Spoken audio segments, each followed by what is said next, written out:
या अल्लाह मेरे फैसल को सही राह पर रखना, मेरी तंगी मत देख, मेरी दुआ देख। फैसल फिर अम्मी की दुआ कब तक उनके हिसाब से जियोगे? हिना वो मेरी माँ है। ईद आ रही है, खर्चे बढ़ गए, पैसा पेड़ पर नहीं उगता। फैसल बेटा। जी अम्मा। रेहान पूछ रहा था ईद में क्या पहनूंगा। मैंने कहा अल्लाह बेहतर करेगा, अल्लाह बेहतर करेगा और हम बिल भरेंगे। अम्मी हर बात में आप बच्चे को सपने मत दिखाइए।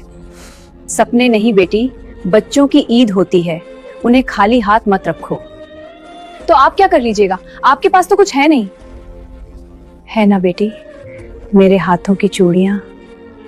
अम्मा वो चूड़ियाँ अब्बू की निशानी है।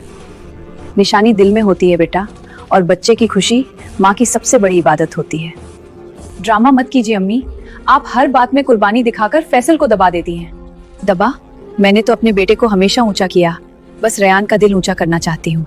अम्मा मैं कर लूंगा इंतजाम, प्लीज आप। नहीं बेटा, तू करेगा तो घर में बात बढ़ेगी, मैं कर दूंगी तो बस मेरी कलाई खाली होगी, और माँ की कलाई खाली होना नई बात नहीं। दादी देखो मेरा कुर्ता, और सबसे अच्छा लगूंगा। माशाल्लाह मेरी जान। दादी आपकी चूड़ियाँ आज आवाज क्यों नहीं आ रही? वो बेटा टूट गई। झूठ दादी, आपने मेरी वैसे बेच दी ना। मुझे कपड़े नहीं चाहिए, मुझे मेरी दादी की चूड़ियाँ चाहिए। नहीं बेटा, तू मेरा कुर्ता है, तू मेरी ईद है, और दादी अपनी ईद अपने बच्चे पर कुर्बान कर देती है।